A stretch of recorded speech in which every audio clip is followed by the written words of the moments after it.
നമസ്കാരം, UQ വാർത്തകളിലേക്ക് സ്വാഗതം. പ്രധാന വാർത്തകൾ.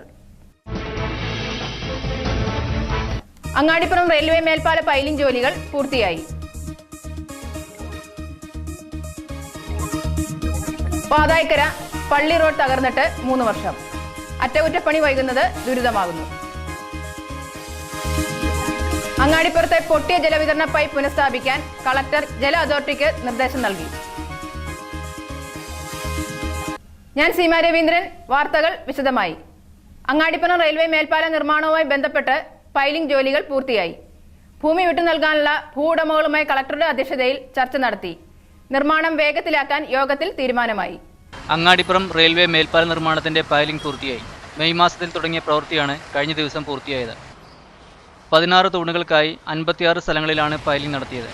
മേൽപ്പാലത്തിന്റെ 2 അറ്റങ്ങളിലും വരുന്ന തൂണുകളുടെയും പൈലിംഗ് പൂർത്തിയാക്കിയിട്ടുണ്ട്. പൈലിംഗ് നടത്തിയ കുഴികളിൽ കോൺക്രീറ്റ് നിറച്ച് മുകളിലേക്ക് ഉയർത്തുന്ന ജോലിയാണ് അടുത്ത ഘട്ടം. ഇതിനുശേഷം പിയർ നിർമ്മാണം തുടങ്ങും. പിയർ ക്യാപ്പ് നിർമ്മാണം പൂർത്തിയാകുന്നതോടെ ബീമുകൾ സ്ഥാപിക്കാൻ തുടങ്ങും. 2 അറ്റത്തെയും തൂണുകളുടെ പിയർ ക്യാപ്പുകളുടെ നിർമ്മാണം പിന്നീട് നടത്തും. അതേസമയം ഭൂമി വിട്ടു നൽകാനുള്ളവരുടെ യോഗം അടുത്ത ചൊവ്വാഴ്ച കലക്ട്രേറ്റിൽ രാവിലെ 10-ന് നടക്കുന്നതാണ്. നേരത്തെ ജില്ലാ കലക്ടറുടെ അധ്യക്ഷതയിൽ ചേർന്ന യോഗത്തിൽ ഭൂമി വിട്ടു നൽകുന്ന കാര്യത്തിൽ തീരുമാനമറിയിക്കാൻ 10 ദിവസത്തെ സമയം ഭൂവുടമകൾക്ക് അനുവദിച്ചിരുന്നു. സമയപരിധി അവസാനിച്ച സാഹചര്യത്തിലാണ് വീണ്ടും യോഗം ചേരുന്നത്. മുഖ്യമന്ത്രിയുടെ അധ്യക്ഷതയിൽ കഴിഞ്ഞ മാസം 15-ന് ചേർന്ന യോഗത്തിൽ മേൽപ്പാല നിർമ്മാണം വേഗത്തിലാക്കാനുള്ള നടപടികൾ സ്വീകരിക്കാൻ തീരുമാനിച്ചിരുന്നു.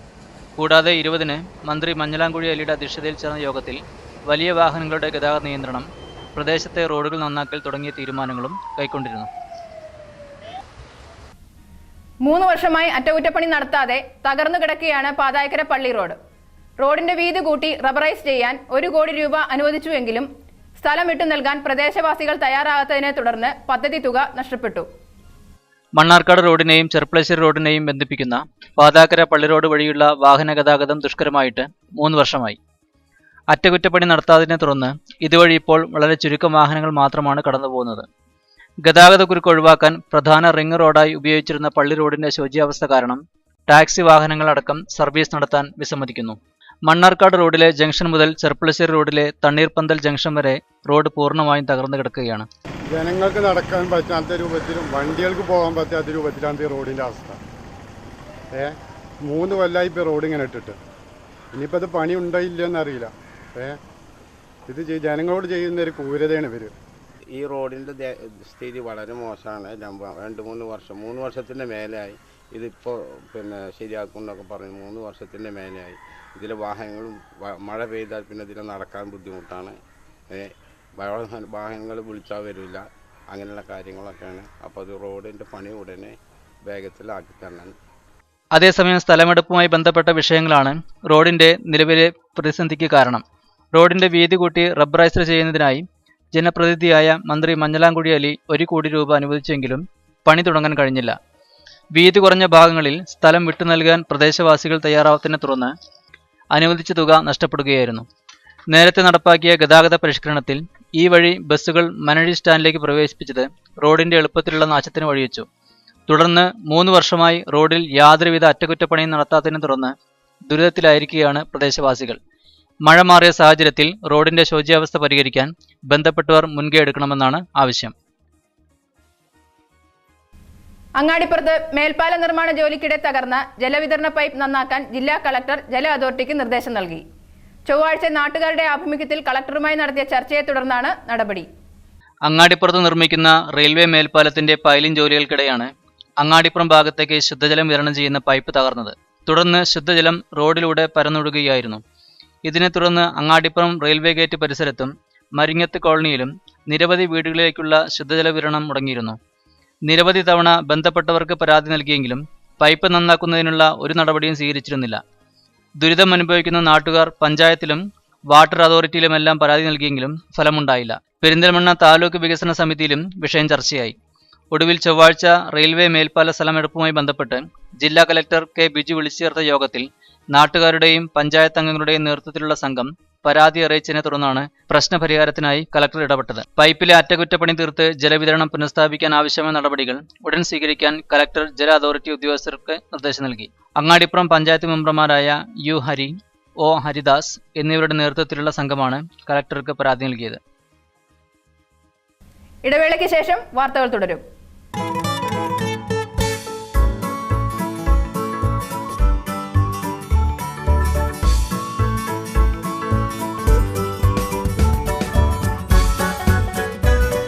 Get the skills, get the job. Arena Animation. Learn from the leader.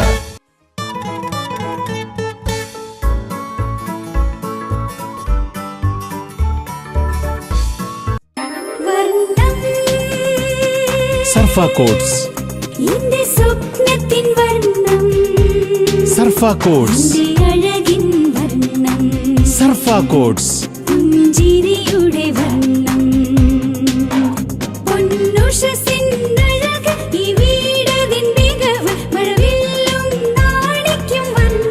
സുന്ദരവും ഓമനത്വമുള്ള വീടിന് സർഫ കോഡ്സ് പെയിന്റ്സ് തന്നെ എപ്പോഴും ഉപയോഗിക്കൂ.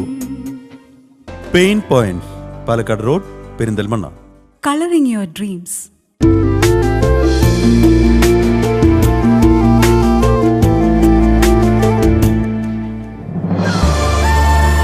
Shubhamangalyam Wedding Jewelry Collection by Josa Lucas.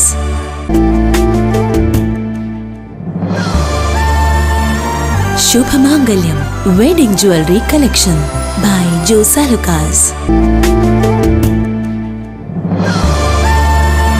Shubhamangalyam Wedding Jewelry Collection by Josa Lucas.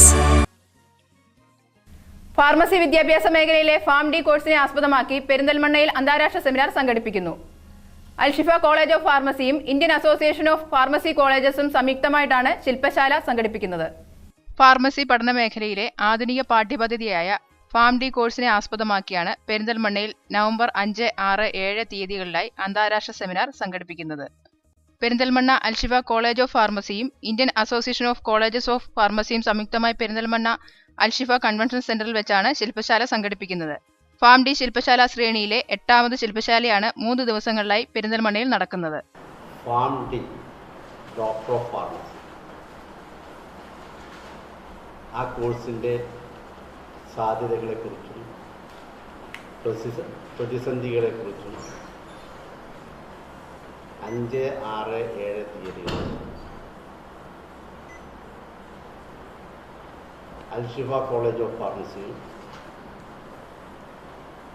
Indian pharmacy കൗൺസിലും സംയുക്തമായി Shifa convention വെച്ച് ശില്പശാല സംഘടിപ്പിച്ചു. November 5 രാവിലെ Indian pharmacy council president doctor B Suresh ശില്പശാല ഉദ്ഘാടനം ചെയ്യും. IACP chairman professor K Chinnappaswamy അധ്യക്ഷം വഹിക്കും. Al-Shifa college of pharmacy managing trustee P Unneen, professor K Krishnakumar എന്നിവർ പങ്കെടുക്കും. അമേരിക്കയിലെ Harvard university professor K Krishnakumar, New York centre Johns university professor C Sharon, professor Vishal T Martin എന്നിവർ pharmacy സംബന്ധമായ വിഷയങ്ങളിൽ വിവിധ ക്ലാസുകൾക്ക് നേതൃത്വം നൽകുമെന്ന് ഭാരവാഹികളായ P Unneen, P K Muhammad Haji, general manager Satheesh, NP Muhammad Ali, ഡോക്ടർമാരായ TNK സൂര്യപ്രകാശ്, സി ദിലീപ് എന്നിവർ അറിയിച്ചു. ജില്ലയിൽ എലിപ്പനി പടരുന്നതായി ആരോഗ്യവകുപ്പിന്റെ പഠനങ്ങൾ വ്യക്തമാക്കുന്നു. രോഗപ്രതിരോധ നിർദ്ദേശങ്ങളും പ്രതിരോധ മാർഗങ്ങളും അവഗണിക്കുന്നതാണ് രോഗം പടരാൻ കാരണമാകുന്നതെന്നാണ് വിദഗ്ധരുടെ അഭിപ്രായം. ബോധവൽക്കരണം തകൃതിയായി നടക്കുമ്പോഴും ജില്ലയിൽ എലിപ്പനി ബാധിച്ചവരുടെ എണ്ണം കൂടുന്നു. ആരോഗ്യവകുപ്പിന്റെ നിർദ്ദേശങ്ങളും പ്രതിരോധ മാർഗങ്ങളും അവഗണിക്കുന്നതാണ് രോഗം പടരാനുള്ള കാരണമെന്ന് അധികൃതർ വിലയിരുത്തുന്നു. ജില്ലയിൽ 3 മരണങ്ങളടക്കം 25ലധികം കേസുകളാണ് റിപ്പോർട്ട് ചെയ്തിരിക്കുന്നത്. സ്വകാര്യ ആശുപത്രിയിൽ ചികിത്സയ്ക്കെത്തുന്നവരുടെ എണ്ണം ഒഴികെയാണ് ഈ കണക്ക്. എലിപ്പനി രോഗത്തിന്റെ പ്രതിരോധ മരുന്നായ ഡോക്സിസൈക്ലിൻ മുൻകരുതലായി കഴിക്കണമെന്ന് ആരോഗ്യവകുപ്പ് പലതവണ നിർദ്ദേശം നൽകിയിട്ടുണ്ട്. ഈ മരുന്ന് സർക്കാർ ആശുപത്രിയിൽ സൗജന്യമായി ലഭിക്കുന്നതാണ്. എന്നിട്ടും മരുന്ന് കഴിക്കാൻ ആരും തയ്യാറാകുന്നില്ലെന്ന് DMO ഡോക്ടർ ഉമ്മർ ഫാറൂഖ് പറയുന്നു. മലിനജലവുമായി സമ്പർക്കം പുലർത്തുന്നവരിലാണ് കൂടുതലായും എലിപ്പനി ബാധിക്കുന്നത്. വെള്ളത്തിലൂടെ മാത്രമല്ല, രോഗാണുവാഹകരായ ജീവികളുടെ മൂത്രം കലർന്ന വസ്തുക്കളിലൂടെയോ മറ്റു വസ്തുക്കൾ വഴിയോ രോഗം പകരാവുന്നതാണ്. പ്രധാന വാർത്തകൾ ഒരിക്കൽ കൂടി. അങ്ങാടിപ്പുറം റെയിൽവേ മേൽപ്പാല പൈലിംഗ് ജോലികൾ പൂർത്തിയായി. പാതായ്ക്കര പള്ളി റോഡ് തകർന്നിട്ട് 3 വർഷം. അറ്റകുറ്റപ്പണി വൈകുന്നത് ദുരിതമാകുന്നു. അങ്ങാടിപ്പുറത്തെ പൊട്ടിയ ജലവിതരണ പൈപ്പ് പുനഃസ്ഥാപിക്കാൻ കളക്ടർ ജല അതോറിറ്റിക്ക് നിർദ്ദേശം നൽകി. ഈ വാർത്താ ബുള്ളറ്റിൻ ഇവിടെ അവസാനിക്കുന്നു. നന്ദി, നമസ്കാരം.